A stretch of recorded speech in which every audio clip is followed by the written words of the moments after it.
Erica and Sharon are sisters who began their grief journey in 2006 when Erica's 10-year-old son Austin drowned.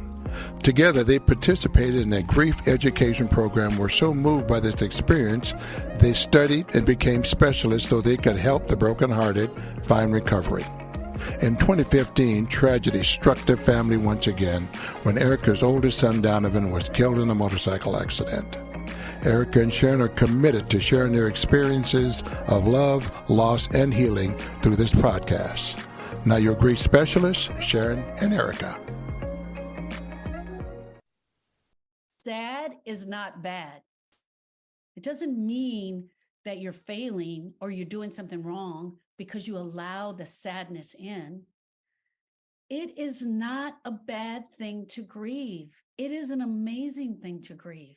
When you look at it and you come full circle and you've done your healing work, you start to look at all the areas that you were sad in, that you were broken in. It's not a bad thing to be sad. But what happens to us, the average griever, every griever, we try so hard to get away from the sadness. We fill it in with so much crap because we won't even allow sadness in for 1 minute, 2 minutes, 5 minutes. We don't want that. We were never told that it's okay to be sad. Our message has been the opposite. Yes, we're not trained on how to be sad. We're supposed to always be happy. You gotta, pick yourself up by your bootstraps and put your big girl panties on, and all these things you got to do. No one ever says it's okay to be sad. No one ever says that. Like until recently. Recently, it's a message now.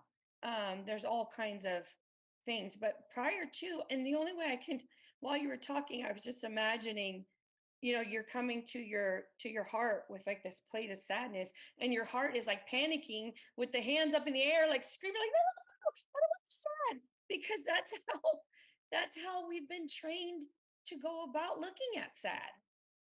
That is so true. And I love that example because I actually did a little podcast on it myself. If I were to give you a tray with all the emotions on it, and I walk it around, we're at a party, and here's the tray with all the emotions. I walk up to the first person, they're going to take happy. The next person is going to take joyous. The next person is going to take fun. Like we're going to take all those are going to go off the tray first, right? Now we go and we have hurt, broken, sadness. Nobody wants that. But what if we told you that sad equals okay? Sad, we're supposed to feel sad. We're supposed to feel this emotion. And I'm using sad as the emotion because it's the easiest one to talk about. But we are supposed to feel sadness. We're supposed to feel broken. We're supposed to feel grief. We're supposed to feel unhappy. Here's the thing that we get stuck in within society. And I just thought of this now that you say that. We were with a client the other day. One of the things that you and I do when we meet with clients, the number one thing we do is we do an emotional check-in. Emotional check-in. We check in with their emotions. We mix it up. What are you feeling right now? What was your emotion yesterday? What was your primary emotion yesterday? What are we doing that for? We do an emotional check-in so that we start learning to check in with the emotions that are in our body. And those emotions aren't always happy. They aren't always joyous. As a matter of fact, when we do an emotional check-in, you and I will often go first so the griever can start understanding what we're wanting them to do and why we're wanting them to check in. I bet 9 times out of 10, Erica, you pull emotions from the negative side and you're absolutely okay with it. And you're not doing that on purpose. Like I think yesterday, one of your emotional check-ins, you said, I'm overwhelmed. Or maybe that was me. No, I'm overwhelmed. Like I am frustrated. I'm overwhelmed. And we kind of put a little backstory to it, why I felt this way. And once we do the emotional check-in and the person shares their emotion, that's the end of it. We don't try to correct that emotion that they're feeling. It's not our job to correct how they're feeling today. Our job is to just help them understand that you will go through hundreds of thousands of emotions through your lifetime. And I think that and I know I felt this way in the beginning, like if you let in the sad, I'll never come out of it. I'll never feel happy again. I will only feel sad forever. Like you feel like it's going to be a death sentence. And I don't know where we get that from, but there's like this overwhelming fear So you try to, it's like sad is chasing you all around the room because you're trying to run away from it. But if you let the sad in, it doesn't last forever. You will transition into another emotion. It may be, numbness, or it may be um anxiety, but at least it's still something different. You cycle through a series of emotions every single day. You don't just get stuck in the one unless you're resisting and then you're fighting it off. Then you kind of get stuck. But if you just allow them to cycle through you, you will go on to another emotion. Are you reading my paper? No, I'm just talking from personal experience. Yes. Because I just wrote the word resisting down. And then Well, it's my go-to. It's my she's like, the one she's I cheating off connect my with. paper. I'm like, she's cheating off my paper. Okay. That is so true. What if I said sad equals good? Sad equals healing. Mhm. Would you be willing to look at the sad? What if this was a needle and I had sadness? I filled this needle up with sadness. And I say, okay, I'm going to inject you with sadness. But here's the deal of what I know about sadness. It will go through your body in a minute and a half. If you just allow it to be there, that emotion will pass through you in a minute and a half. You just have to agree to let me inject you with it. Would you do it? Would you do it if you knew you could be out of it in a minute and a half? But here's what happens, Miss Resistance. We resist allowing the emotion to be there, even for that minute and a half. So in the morning, we wake up, we feel sad, but we don't want to feel sad. So we decide we're going to resist it today. So we wake up, we shake it off. I'm not going to feel sad today. And we go to the bathroom, we get ready for the day, and then we go to work. And as we're driving in our car, the sadness comes up again. So we change the radio station and we turn the music up higher. We put it on some oldies and we start rocking out. And then we get to work, and our coworker is all upset because her daughter wouldn't get out of the car at school. So she has this story. So instead of allowing my sadness in, I'm going to jump into her story. And we go throughout the day avoiding this sadness. Well, that minute and a half that would have happened if we just sat in it has now grown to 1 hour, 2 hours. It's still hanging on to us like a nightmare, like a monster following us around. It's everywhere we go. But because we're avoiding and resisting, it's hanging on. Now that sadness has gone into day 2, gone into day 3. That's how sadness continues to hang on, because we didn't want to sit there and take it for 1 minute and a half. Mhm.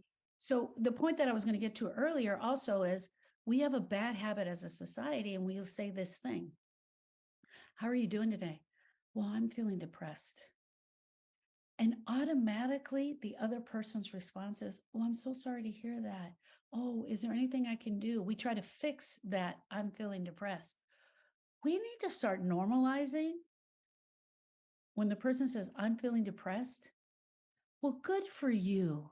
You're feeling it. You're allowing it in. Good for you. We need to start turning around when people give us the negative emotions, start encouraging them. Good for you that you sat in the sadness. Because one of the questions you and I ask quite often is, when was the last time you cried? You and I both know that crying is an outward sign of an inward emotion. Showing those tears and allowing those tears in. Crying is not grieving. Crying is crying. But when we ask someone, when was the last time you cried? It shows you and I whether they're allowing the emotion to be there. Yeah, I was just thinking it's funny. I'm like, now she's reading my mind. I'm not reading her notes. She's reading my mind about the thought when you're going to work and you're trying to avoid the sad, and then the thoughts. And I'm just using my own experience. The thoughts are, I don't want to talk about it. So if I talk about it, I'm gonna start crying. Yeah. So when you have that situation and your coworker asks, "How are you doing?" You can say, "I'm feeling depressed. Thank you for asking." Yes. You're acknowledging it, because then Yeah. that's going to help that minute and a half clock. The timer is on. It's passing through you. You're speaking your truth. Yeah. You're getting it off of your heart. You're unburdening yourself. But then you're also setting the boundary. I can't deal with it right now, but thank you so much for asking. And now I'm going to go to my cubicle and start doing my work. Yeah. We have to start telling the truth about our emotion. I am like, I'm going to start doing that. No, I'm going to have no friends when this is over. It's it's like because it's when you're not telling the truth, you're walking around being your fake Yeah. self. I Yeah. hate being the fake self. Yeah. The hardest thing for me after Donovan died was knowing my heart was absolutely crying a million tears, going to a social function I did not want to be at, and someone say, "Hey, Erica, how are you?" I'm good. How are Mhm. you doing? And I Mhm. got, but inside, I am just, I mean, when I tell you, broken and sad and just, ugh. But in outside, I sure am here. Hello. Does this look normal? Yeah. So That's as griever, so you're saying that as grievers, we're the biggest liars in the world? the biggest, Mhm. fattest liars on the planet. Yeah. Yeah. Yeah. And we do that because we're lying to ourselves, but we're lying to them also. And that's the thing is we got to start telling our truth about the emotion. That's why the emotional check-ins. Yeah. And understanding what those emotions are and breaking down emotions. That's actually a really good podcast we got to do. We have it in our program, but we ought to do it in a podcast. It's really cool. Yeah. Um, so the biggest thing is when we came to this earth and when we whatever whoever sent you here, whether it's God, Buddha, energy, universe, whatever, part of the agreement was coming here was that we were agreeing to feel all the emotions and Mhm. have the full experience on this journey. Good, bad, sweet, or sour, whatever it was, we were agreeing to do that. And part of that agreeing was agreeing to sit that 1 minute and a half in that pain, to sit that 5 minutes in that pain. But the other thing that we do with resisting is we do the thing called avoiding, and we'll lean into the wine, the nail biting, the sex, the pornography, all of the things, not to feel the 1.5 minute of sadness. Right. Right. And it's going to come and go. It's not just 1.5 minutes throughout your day and then you're done with Yeah, it. You put it up on yeah, the shelf. yeah, It's going to come and go throughout the day, but we're just saying that's how long it's going to last. You can breathe through it. You can cry through it. You can, Sharon's going to start introducing some new stuff, doodling through it, which I love. And as we were raised as doodlers, anyone who knows this, I'm an avid doodler. You can doodle through it. You can do that for 1.5 minutes yeah, and then move on to the next thing. yeah. I just was getting this image also. I don't know why my brain works like this, but it does. When you're saying Buddha, your God, whatever, Adam and Eve before eating the apple, and they're skipping along and they're living their great life and they're just doing all the fun stuff and, kicking up their heels, hooray. And then they eat the apple and then all the emotions came in. They were like, no, try to give it back to God. No, no, no. Here, take it. God's like, no, no, No, no, no. no. Now you got it. Oh, yeah. What about the array of emotions that happened there in the Garden of Eden? Yeah, I agree with you. Yeah, yeah, absolutely. I guess that, one of in our ebook, the definition of grief, I put a little quote in there that it's not the um, grief that we don't want to feel, it's the pain of the emotions that we don't want to feel. If I told you that grief is going to be easy and I give you step by step instructions and I promise you it's going to be okay, and I meet with you every day and tell you what parts to do every day, you'd probably agree with it. If I brought this needle to you with sadness and say it only lasts 1.5 minutes, you would agree to that. It's not that. It's the prolonged suffering and pain Yeah. that we give to ourselves, we do to ourselves that we are literally trying to avoid. Yeah. I think I said this week with a client. And we've said it in another podcast, our grief is our love. Yeah. How weird is it then that we lose someone to whatever circumstance or event, and we just say, okay, well, that was nice. Yeah.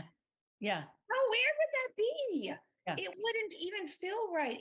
It's not part of the balance, right? Everything in Yeah. our life is about balance. The yin and yang, everything. It's in all cultures. Yeah. Part of our experience on earth. Yeah. So it's okay. Yeah. Yeah. It's okay. You just got to step into the sadness. My friend, be with whatever emotion you can for as long as you can. Name it. Figure out where it is affecting you in your body. What does it feel like? Is it hot? Is it cold? Is it fast? Is it slow? Name that emotion and then say to it, hello, sadness. Yeah. I see you. I literally say that in my brain. Wow, I'm sad. And then I start to just sit there and just sit and try and describe it as long as I can for as much energy as I can give to it. And you can see it go right out of you. Hmm. Try that, my friends. That may actually absolutely help you. We teach a lot about emotions and processing emotions. And we do that in our Facebook group. We do that here on the podcast. You can set an appointment with us and meet with us, and we definitely would be energized to talk to you about emotions. But, friends, here's the most important thing: you're not alone. You're Yeah. not alone. Absolutely not. And that's one of the most beautiful things about the Facebook group, seeing how everyone rallies to support each other, and has we've built such a community that wants to embrace you. You are 100% not alone. 100%. Thank you, friends.